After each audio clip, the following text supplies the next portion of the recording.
Warning, this episode contains strong language or mature themes. Parental discretion is advised. Hey, how you doing? I'm doing good, man. Alright. Cool. Welcome to This Podcast Is Uncalled For. What's uncalled for about it? Well, you can't tell anybody this. I'm listening. Oh my God, what are you doing? I worship Cthulhu just for the free beer. Eggs are cheap and so are pancakes. But you didn't even give a chance for a wild card spot. What are we doing with Tijuana? And you're like, what did you just say? It's the exact sound I make when That is uncalled for, Michael. Well, the name of this podcast is Stuff Uncalled For? This podcast is uncalled for. Podcast, alright. Yeah, that was the most ridiculous ending to that game that I've ever seen. Oh my gosh, I gotta hurry up. Oh my gosh, I gotta hurry up. Oh my gosh, I gotta hurry up. We're looking at each other in the eye. We're not going to say anything derogatory to the other person. And, of course, neither of us is drunk. So I don't hear Pope Francis saying that he's a prophet, seer, and revelator. What planet are these people on? And the Lord take you back from... See, this is a disgrace. How'd that happen, really? And it's got Chick-fil-A. Don't think. I don't allow you to think. Hey, we're getting somewhere. And now, your host for this podcast, Mike Chernevsky. Fuji!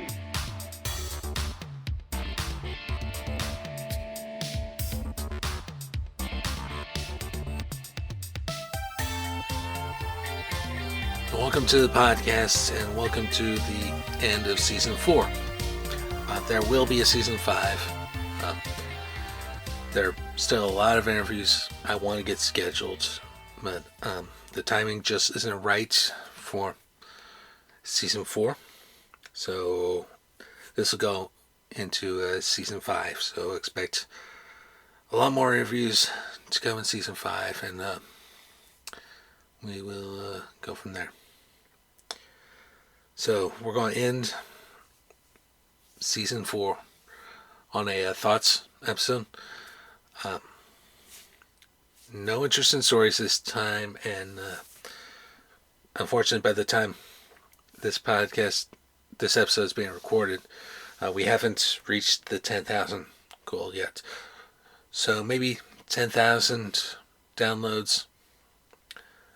That's going to be our season opening for the 5th season.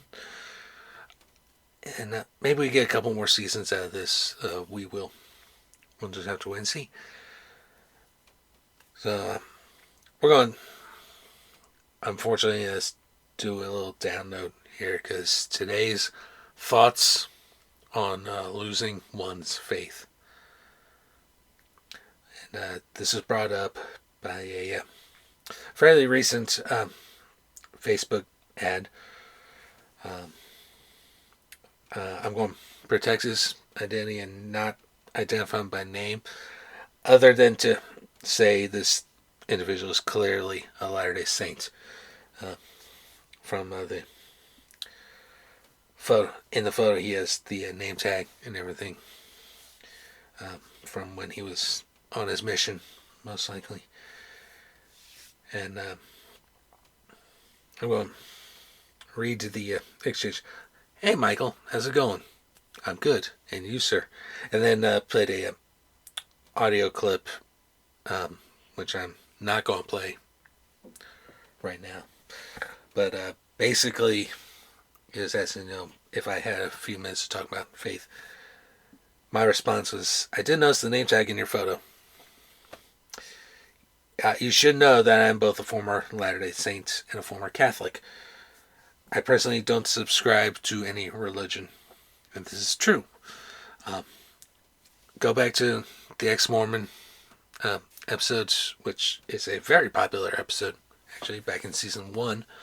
But I don't think I talked much about my ex-Catholic experience. Basically, I was just raised Catholic, and decided just before the age of confirmation that it wasn't for me, despite having been an altar boy myself. And no, I was not one of those altar boys that's being molested. So let's get that out of the way.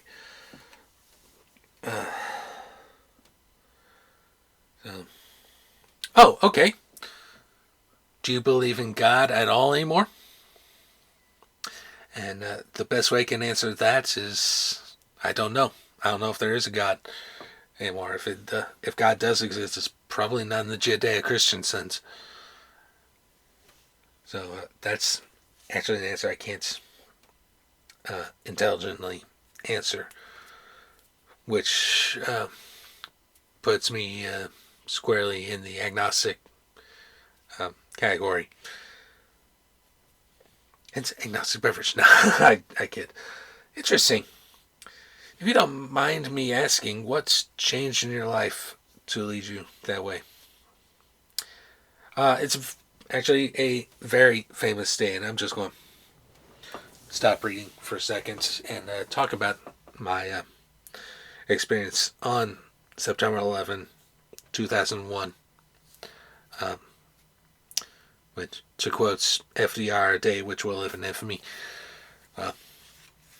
For those of you who weren't born in 2001 that might be listening to this podcast, basically a bunch of terrorists hijacked 4 planes in the eastern U.S. 2 of them were flown into the 2 towers of the World Trade Center, and both towers collapsed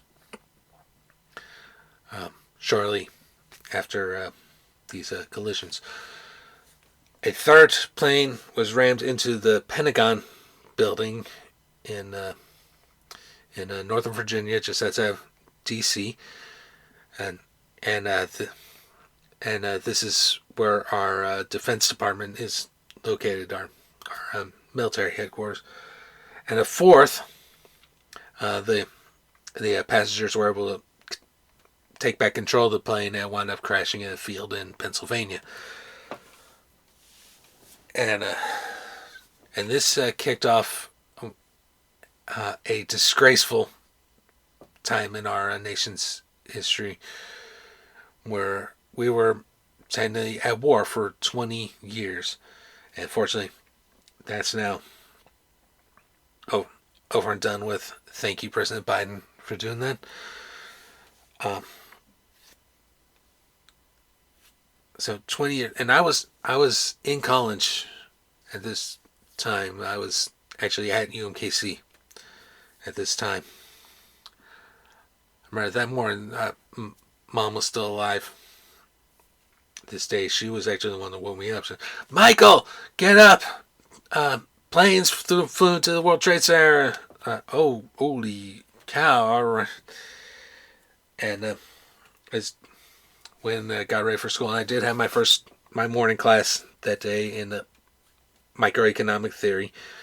And after that class, I went to the library, Milton Nichols Library, to the computer lab, early version of the internet, and saw that indeed planes flew into the 2 towers of the World Trade Center, and the 3rd into the Pentagon, and the 4th in that field. My evening class, I had an evening class in human resource management, so yes, a class in being a terrible human being, per Mr. Tony. That got canceled, and in the block school building that night, they had a couple TVs set up, both on the news and both talking about the possibility of war, which freaked me the hell out. I'll be honest. And I was still a Latter-day Saint at this time. All right, converted senior year of high school, and it'd still be a couple of years before I officially took my name off the books. But this was the night I really did lose my faith.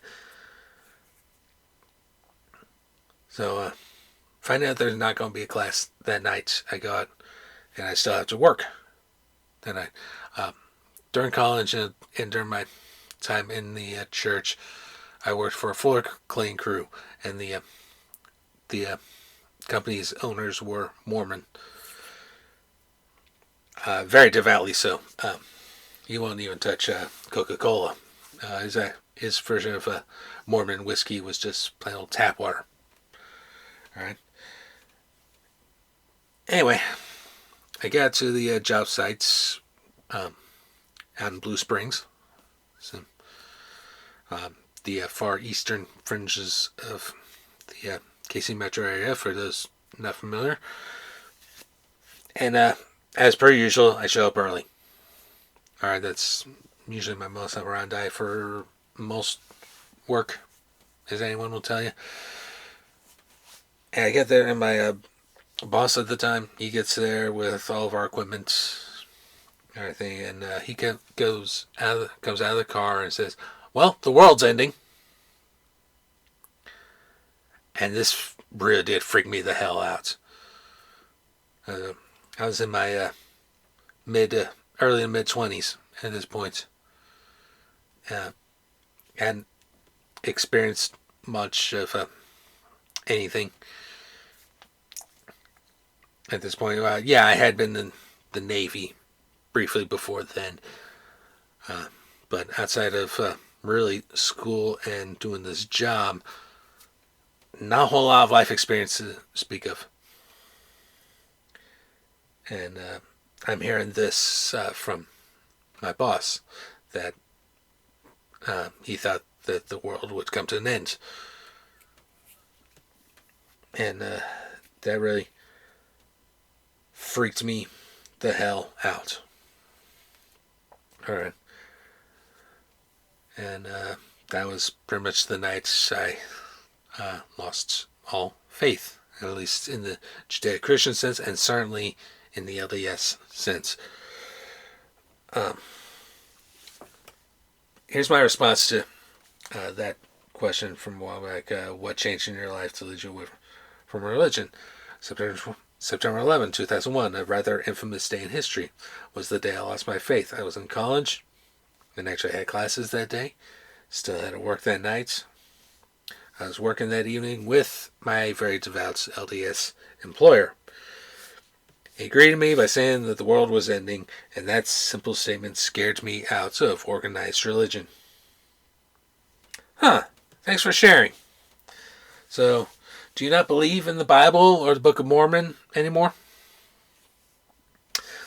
I will just say that both are good books, and I still have my copies to this day, and I do. Specifically the LDS copies, and it's what I have is the separate Bible with all the LDS like Bible dictionary and stuff like that, and what they call the triple pack, which is Book of Mormon, Doctrine and Covenants, Pearl of Great Price, all in one book. So a lot of Mormons have all four books together in one book,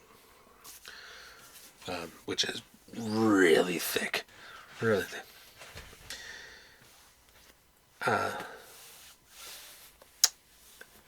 So my answer, yeah, I would just say both are really good books. Okay, fair enough.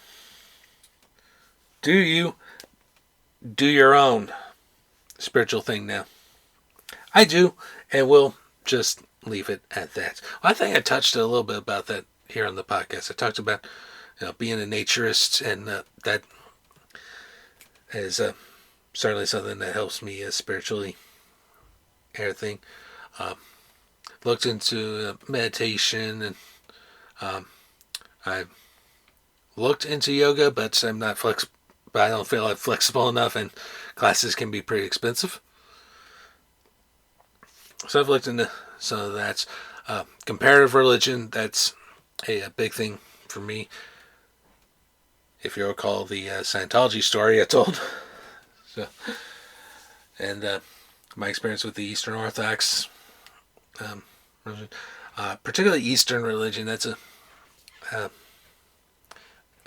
subject of interest to me, particularly Taoism, and I guess I can say a little bit of Shinto from my Japanese studies and everything, but nothing that can be concretely described as Judeo-Christian or Abrahamic, for that matter.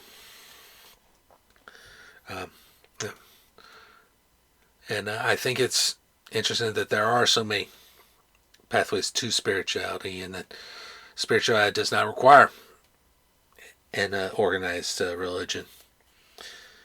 I think you just do your own thing. If you feel a connection towards a higher power, all right, yeah, that's great, you know. And I'm not here to convert anyone. I'm just relaying how I feel and talking about these stories and everything. So, okay. Do you not really want to talk about God? I would prefer not to. I can respect that. Is there anyone that you know that could use a uplifting message? And at the moment, okay. Is there anything that I can do for you? Anything, anyone, or anything I can pray for? I'm good, thank you. So, and that's the last message there. I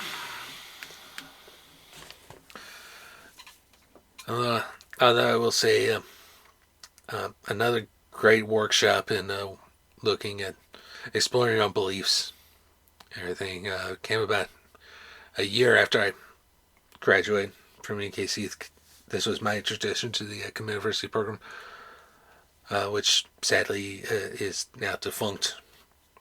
If anyone at UMKC is listening to this, please reinstate it. I will gladly help you run the program if it comes to that. It's just too good of a program to just let die altogether.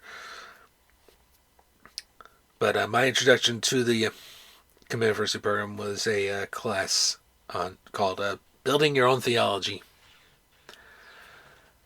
which was done at the Unitarian Church, not too far from the campus. In fact, right across the street from the 4 Points / Holiday Inn, which recently got bulldozed, but it was actually the first place I did my security work.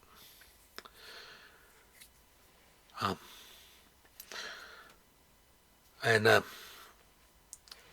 was a good 8-week program where you actually took time to actually think about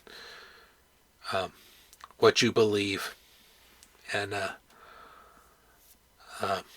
what's beliefs and practices best fit your needs and everything. And I would, if the Unitarian Church still provides this class and there's one in your area, I would highly recommend it. Because what you believe may not necessarily mesh with what you were raised with. I think what you believe is something that evolves over time and comes from the many experiences that you will encounter throughout your life. And that's one of the reasons I do this podcast.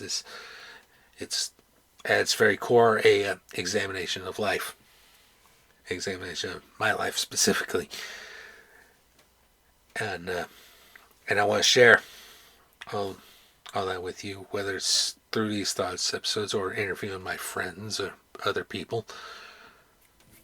And I look forward to continuing to do so.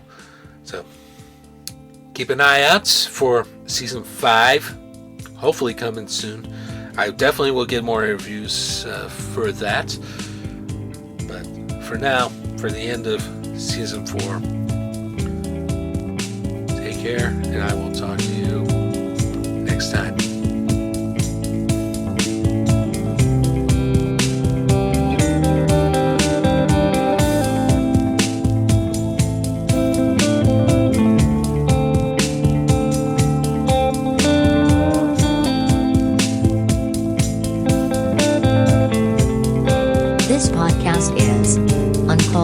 is hosted, produced and edited by Mike Chernovsky. Opening music is Fantasia Fantasia by Kevin MacLeod at Incompetent.com, licensed under Creative Commons by Attribution 4.0 license.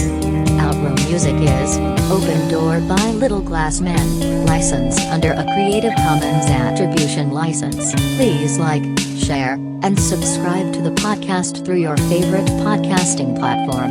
Like our Facebook page at facebook.com/uncalledforpodcast, and check out our blog with show notes at uncalledfor.home.blog. Thank you so much for listening. We will see you next time.